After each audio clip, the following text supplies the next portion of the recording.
speaking of something that would probably be in my top 5 TV shows, one of the things I wanted to mention on this also part of discussion of discussing what we've seen is a new series on FX/Hulu called The Bear. Have either of you watched this? No, it's on my short list though. Of course, I Yeah, watched The Bear. so this is a show that will be probably on the top list of a lot of people by the end of the year. This is mandatory viewing, John. You've got to get on this show. No, it looks really watchable and interesting. And the funny thing is, I've witnessed this kind of Twitter debate about the authenticity or not of the Chicago piece that a lot of people, people are complaining about. But so I was more clued into that than I was what the show actually was. And then I finally watched like a trailer, and I was like, oh, that show looks super fun. You know, it was. I had to shake off the sort of debate that people were having online about whether it's a true representation of the Chicago culinary scene or whatever. Because somehow a lot of people on my Twitter feed, that's what they were talking about. So anyway.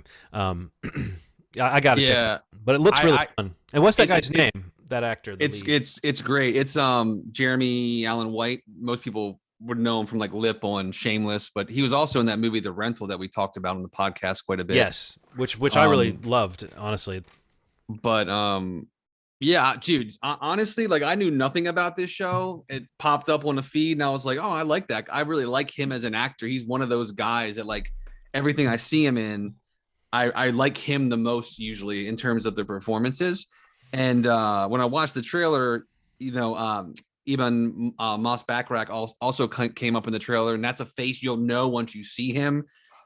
He was most recently in the Elizabeth Holmes Dropout series on Hulu. He played the reporter that kind of broke the whole story open. Okay, but, I like him. Those two are incredible in the show, in the Bear, but the whole cast is just really great.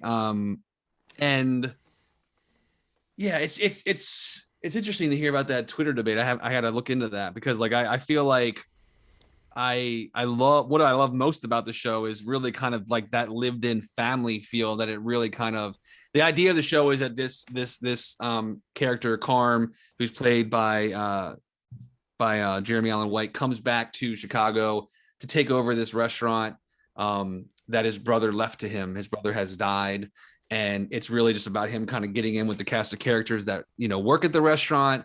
His friend Richie, who they call each other cousin, and just kind of learning more about this restaurant and really what's happened since he left town, because he kind of left town and went off and became like a world-renowned culinary chef working at one of the best restaurants in the world.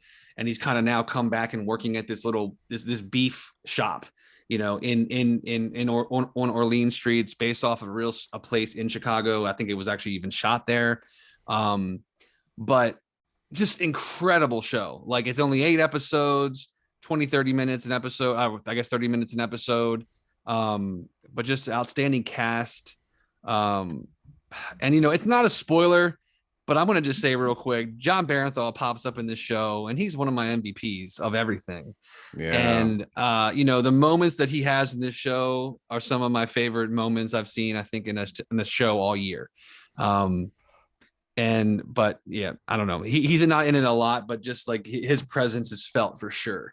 And it fits right in with this idea of like, you know, the Chicago Italian family and like just what this family owned business looks like. It's a really gorgeous show. It's really well shot. Again, all the performances are great. I can't remember the name of the actress who plays Sydney, one of the sous chefs. Ido Edebiri. Okay, yeah. She's a comic. She's like one of those comics that's like on the cusp of becoming a really famous comic.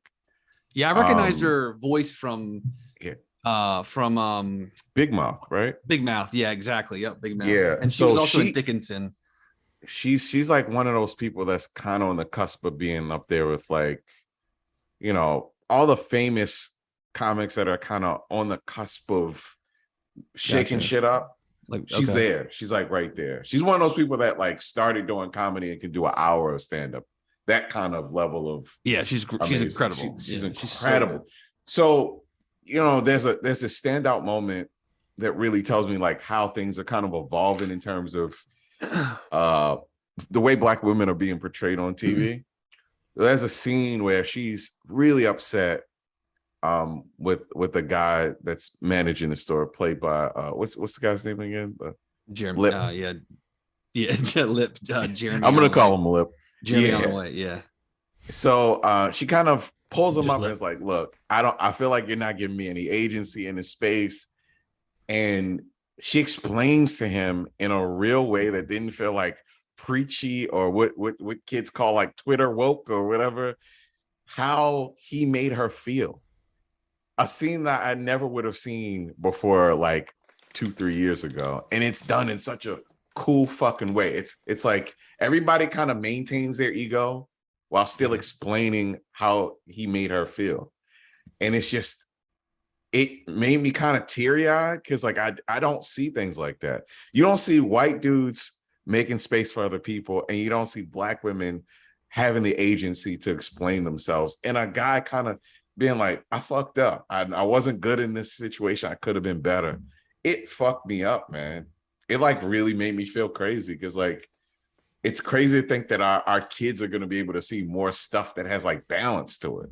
Yeah. Right. Isn't that weird? Like there's like a like balance and like accountability, fully realized characters, and everybody feels so real in it. They give everybody like accountability without pushback and without like, it's like Archie Bunker or whatever. Like we're moving past that. I mean, not to say that that's not good, but we're moving past that. Like, okay, it's enough just to show that this person is out of step. It's like, no, watch somebody actually like embrace the feedback, so to speak. And his cousin is an asshole that doesn't hate people because they're like Black or what. He hates people because they're getting in the way of his fun. I fucking love that. It's such a cool, well done show that I don't know, man. Like it's a sleeper. I kind of mentioned it in the group chat because we watched them all at once, and fucking like my mind was blown by how well it was done. And it's such a that little things they do that you could tell it was filmed during COVID. Like they don't really show people in the restaurant. They have something outside, but they do it in a really cool way to make it not feel very evident that it's only something that somebody that watches a ton of movies would notice, but they handle COVID in a way that doesn't feel too weird. But the Bears. Whew. Yeah, it's produced by Hiro Murai also, like just for some pedigree here. Wow. There you go. It's got some quality behind that. Matty Matheson is in the show and he's also a producer.